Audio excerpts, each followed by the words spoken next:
London, reaching you wherever you are.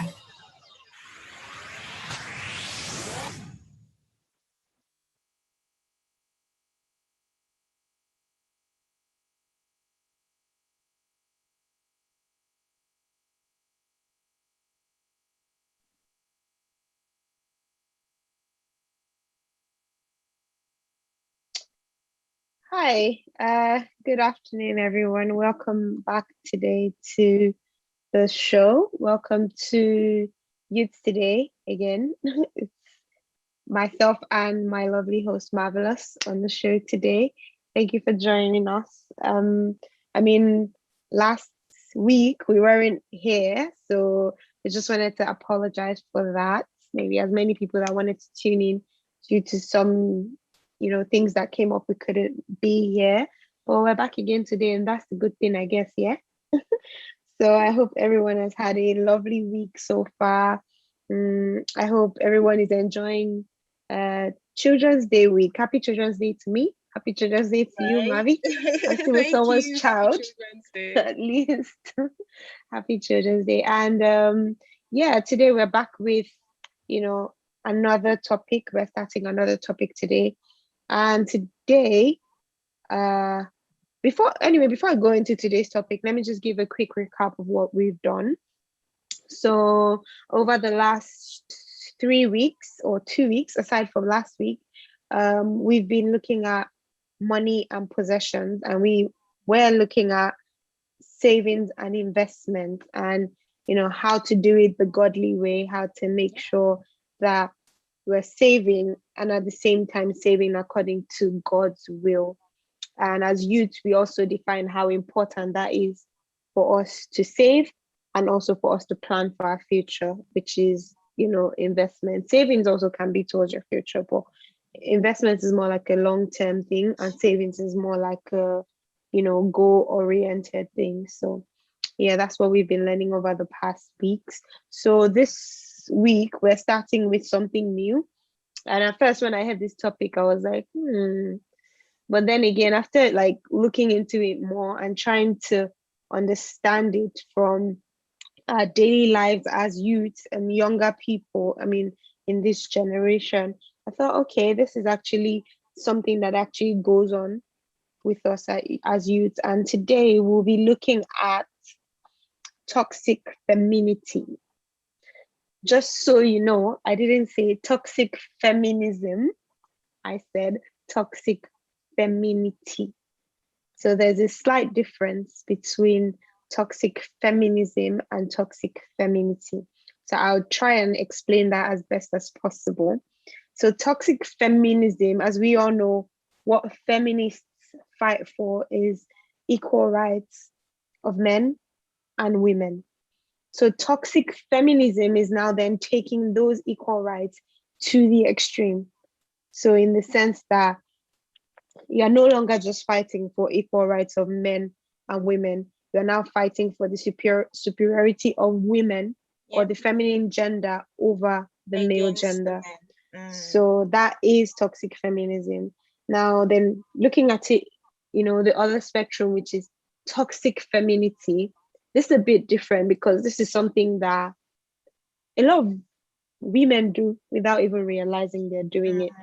So this is not you fighting for equal rights of a man and a woman, for them to have equal rights, equal pay, equal access to everything. No, this is more of you using your features, your assets, things that pertain particularly to you as a lady, then taking it to the extreme over the male species. Let me sound like a biologist today.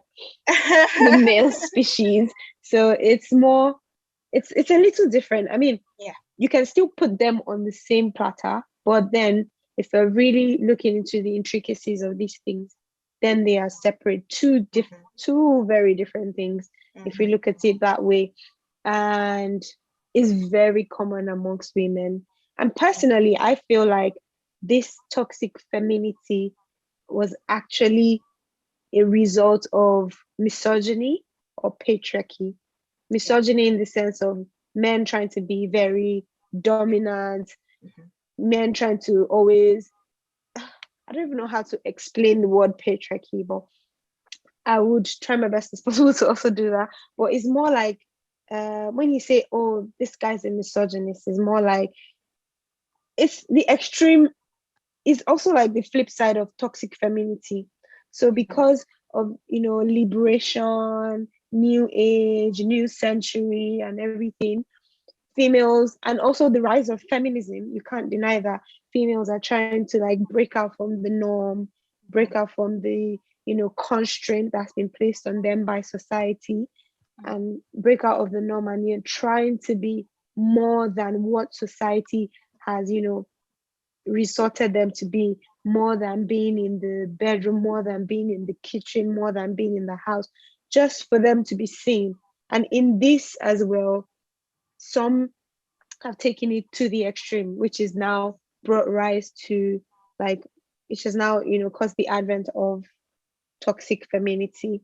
So I hope I have explained that best. Maddie, what do you think? Yes, absolutely. I mean, like you said, patriarchy, where you're like, oh, the father, the man, or the man is like more revered, or misogyny. How do you pronounce that? Misogyny, yeah, Misogyny, yeah. Where it's like they just wanna focus more on one gender and just leave the other out. I think, like you said, there's a very good big difference between toxic feminism and femininity. And since we'll be looking at femininity today, it's like I said when I was, reviewing this topic, it's like, exaggerated a bit. It's taken to the extreme. Both of them, when you talk about toxic feminism, is also feminism, the act of feminism being taken to the extreme. So when they're trying to use that right, the right that they're fighting for, like you said, to gain superiority over the other gender, then it's toxic, or at least it's not acceptable. But when we're talking about femininity now, like you said, using all our assets, using all our everything that makes us woman, to to basically favoring yourself over the other gender, giving people reasons why, yeah, I'm a woman now. So the things that we're already fighting against, they bring they bring out they draw out the woman card. Yeah, they draw out the woman card. Okay, for example, a woman hits a man. She's like, bah, she hits her husband, she physically abuses her husband. And then when it's time for the man to do his own back, they bring out the woman card. They're like, I'm a woman, so you can't touch me. Like, don't do that. That is so oppressive. You sound so oppressive, and it's not good at all. Like, you shouldn't. Okay, maybe you not that example of hitting, because anyway, that's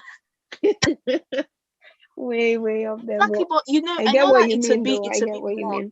Yeah, I know that it's a bit much, but I've witnessed it. Someone close to me, the woman, the wife abuses her husband physically, like she beats him up.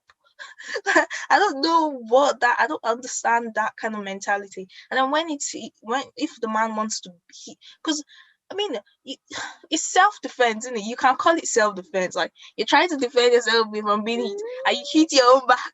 Although that's not good. I mean, it's not fair for a man to hit a woman. Normally, they say don't do that, because even the Bible says that the woman is a weaker vessel that needs to be protected.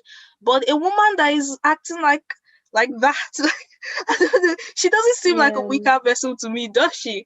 But then when it's time, when, for example, the man wants to hit his own back, which is, it's not acceptable, of course. The woman now draws out that card and she's like, I'm a woman, you don't do that. And everybody around is supporting that behavior. What? You shouldn't support such a behavior, okay? And I was speaking with Sheon earlier on, and I said to her, okay, what of in a relationship? A relationship is going bad. It's for the man and the woman to work together, doing each of their roles, their different roles, to make sure that the relationship works.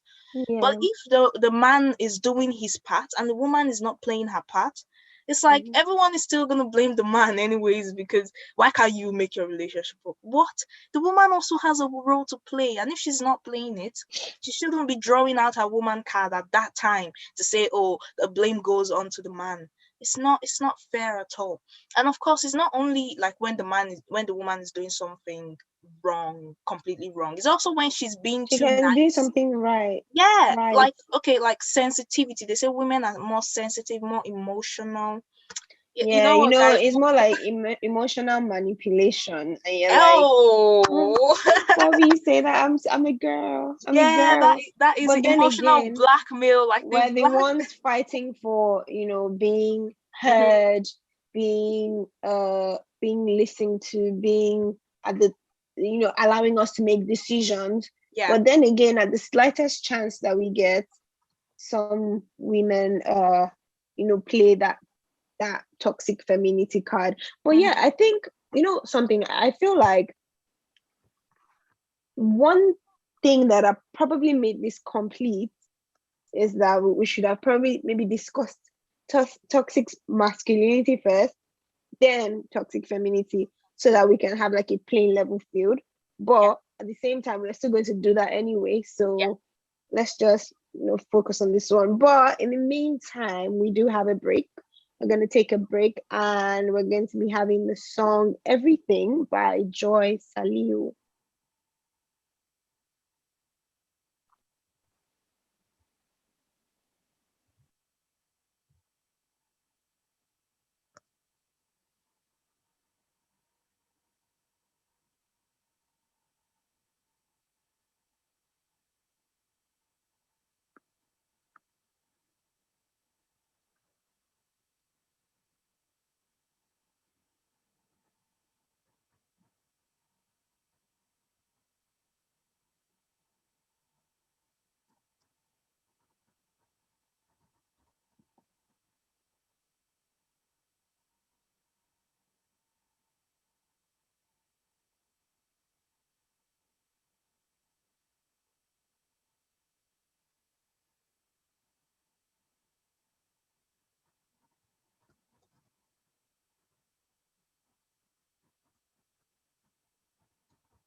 Okay, we're just gonna go on a break now, and we're going to have the song Everything by Joy Saliu. Thank you.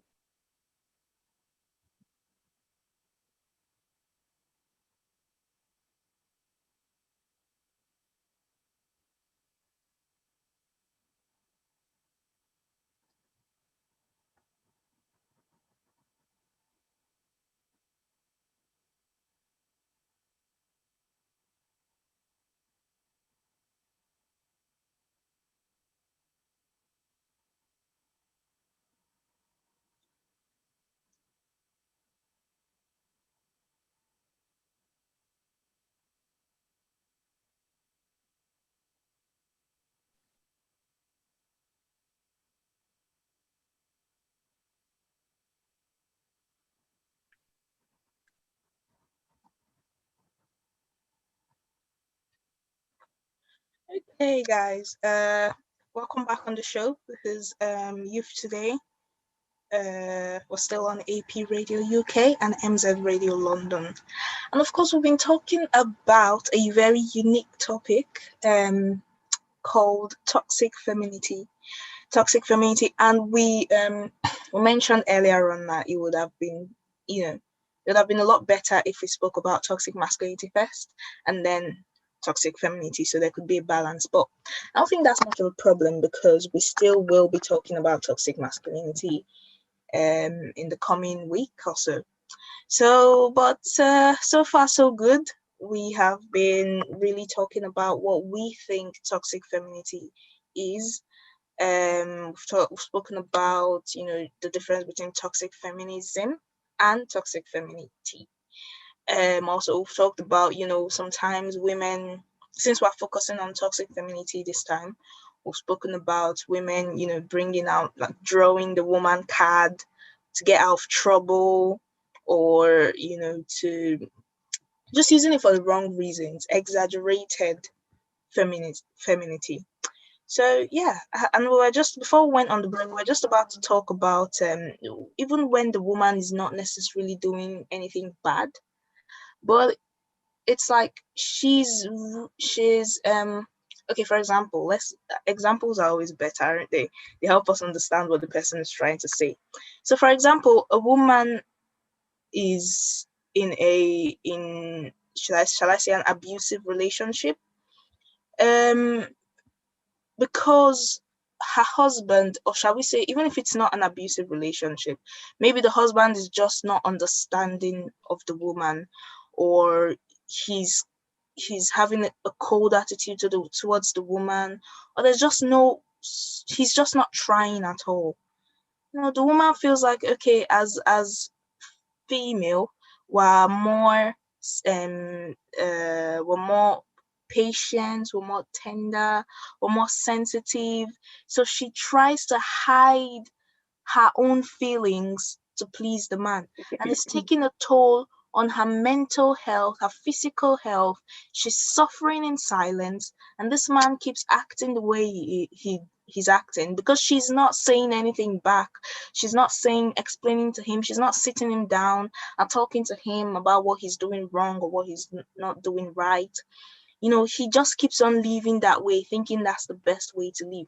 And this woman is dealing with all these problems by herself, suffering in silence, thinking, yeah, let me just, I can do it. I don't want to make him angry. I don't want to, I don't want to be disrespectful to him or just it's toxic. That is toxic femininity at its finest. It's like she won't speak out her mind, say what she's feeling. And this man keeps putting up this attitude that feels cold to her and everything. All she needs to do is just sit him down and explain to him how she's feeling and tell him that she wants him to stop whatever he's doing that is wrong.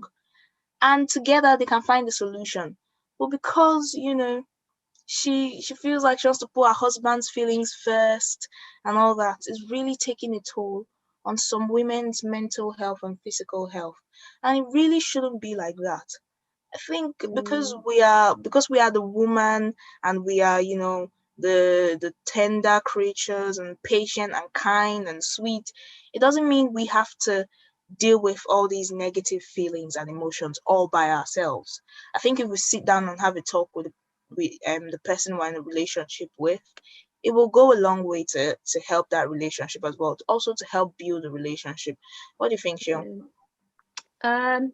Regards to that, I completely understand what you're saying. Yeah. A lot of women have assumed positions that they really are not supposed to assume. Exactly. But because of they already have the perception that, oh, I'm a lady, and they're also used to playing that I'm a lady card. Also, the fact that you're a lady doesn't mean you cannot step up when things are falling apart. It doesn't mean you cannot step in to help and hold things when things are also not going the way they are supposed to go. There's something that Lady May used to tell me.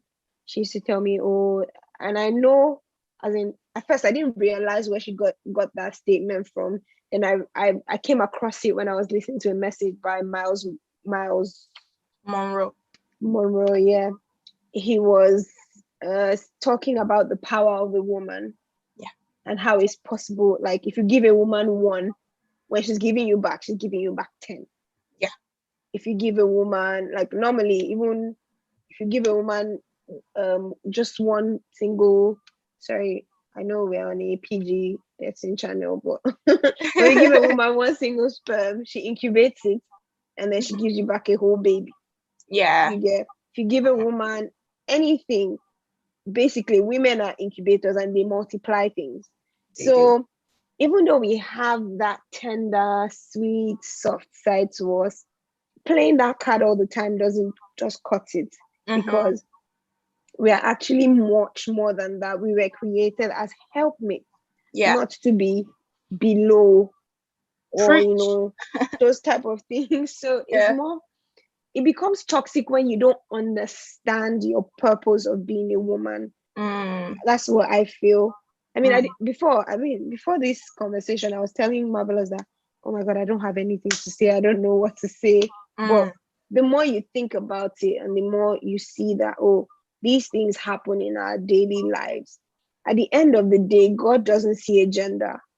He doesn't see female, doesn't see male. He sees a creation that he It has sees a made. creation, So absolutely. it's more like, I mean, we can't, I mean, it annoys, the more we're talking about, it annoys me when a lot of ladies just play that card and say, oh, but I'm a lady, but I'm a woman. But that's taking so long for us as a generation to get to this point whereby ladies have access to things that guys also have access to. Mm-hmm. Ladies can reach certain places, but now it's like we're starting to draw it back by making excuses for the little things we can't do.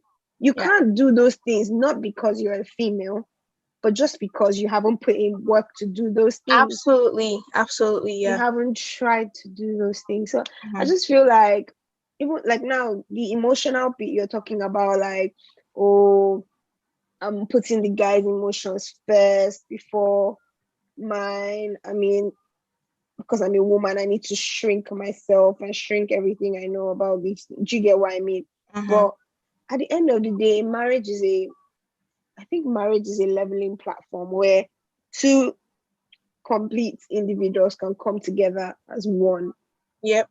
Because without the woman, the man can't function very well. Without the man, the woman cannot function very well. I'm not saying that they are not mutually exclusive. I just mean, like, it's supposed to be a partnership where both people. So why should you now be putting your own emotions aside and assuming a position that nobody has asked you to assume? Mm-hmm. So this is just us trying to show that toxic femininity is not just the bad side. You might also be trying to do something good, by considering the other person's emotions and everything.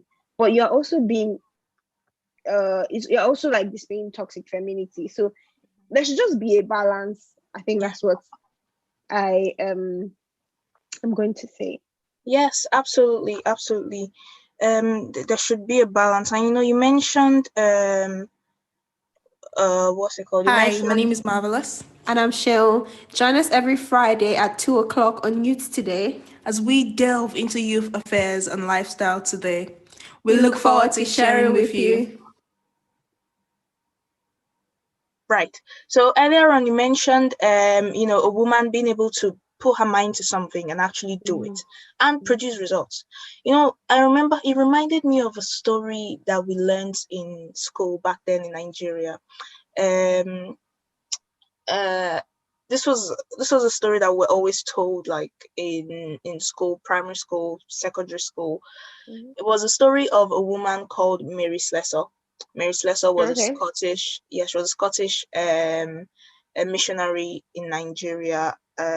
When was it? Sometime in the 90s, I believe. I can't remember when exactly, forgive me. But she was a Scottish missionary in Nigeria.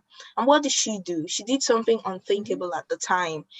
Somewhere in one of the states in Nigeria, called Cross River State, Calabar, they used to practice the killing of twins. They used to practice the killing of twins. At the time, they thought, it was related to evil, and twins were evil and we're not supposed to live, basically. So they would kill them at birth. And it was so sad and so wrong. Everything was wrong with it. And as a Christian at the time, Mary Slessor understood that every life is precious to God and they can't get away with just killing children like that. So she single-handedly stopped the killing of twins then in Calabar. And it was so, like, it's something that people couldn't fathom at that time, because then, of course, women they didn't have as much power as we have now. So everyone would think that if someone was to stop a lifelong tradition of, ethnic people, it would probably be a man, right? But this woman, who was a missionary of Christ, just stepped up and successfully stopped the killing of twins after, of course, encountering so many obstacles, which we can't go into now. But she was able to finally stop it, and her name is engraved in the history of Nigeria. Like, everyone from my time when I was in school knew about Mary Slessor. in fact, she's a pride to Nigerians right now. She wasn't even a Nigerian, she was Scottish. So, goes to show that whatever a woman puts their hearts to, they can actually do it and produce results. And that is just buttressing Sean's point, because of course we need to round up in a bit. So, and of course, the last point that I just want to give, sorry, let me get my words right. So next week we'll be having guests on the show, hopefully, and we'll be having 2 guests on our show that will help us better, like, will bring their own different ideas, and they'll help us better understand, the term toxic feminism. But just one last point I want to share, and that is the fact that, ladies also do something that is really toxic, and that is prioritizing their appearance over everything else in their lives. Like, some ladies believe that they don't need to study. All they need to do is just go and marry a rich man. Shane, do you agree with me? They believe some, not all, of course. You're not supposed to generalize everything all the time, but some ladies actually, and it hurts me to hear some ladies say that they don't want to struggle. All they want to do is just look beautiful, look pretty. So that's also an example of toxic femininity. It is a very, very good example of toxic femininity, if I must say so myself. Because your appearance, okay, let me read. Like we said, we always end our radio shows with a Bible passage.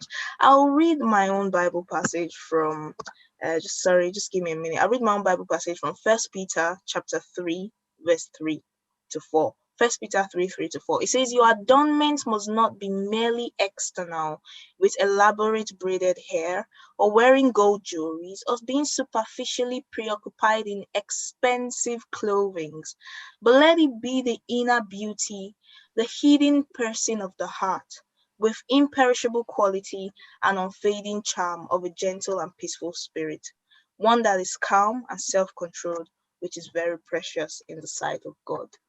I pray in the mighty name of Jesus that God will really, really help us to abstain from every exaggerated femininity and actually to just focus on living our lives to please God in Jesus' name. Amen. So thank you very much for joining us today.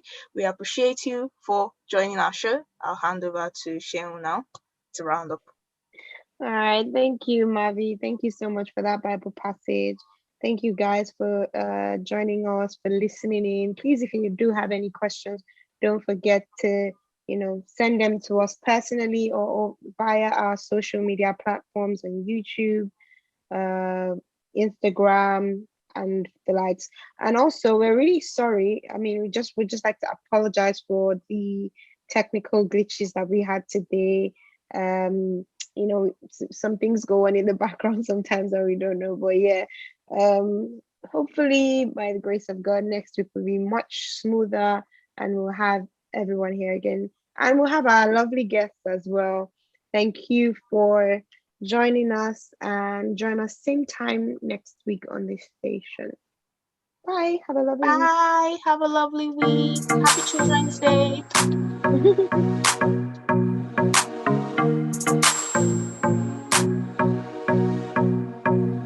I will say of the Lord, He's my refuge, my fortress. I will trust in the Lord, He's my shield and my strength.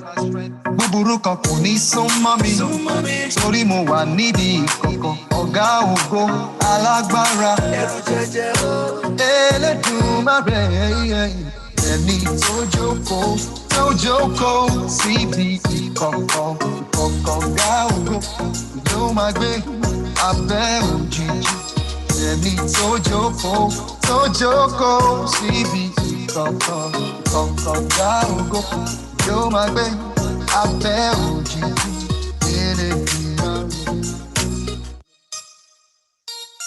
I will say of the Lord, He's my refuge, my fortress. I will trust in the Lord. He's my strength and my shield. Búburú kan kò ní sún mọ́ mi, torí mo wà níbi ìkọ̀kọ̀. Ọ̀gá ògo alágbára, ẹ̀rù jẹjẹ o. Elédùmarè, ẹni tó jókòó síbi ìkọ̀kọ̀. Ọ̀gá ògo ló máa gbé abẹ́ òjìji. sí, Tojoko, síbi kankan, ìkankan.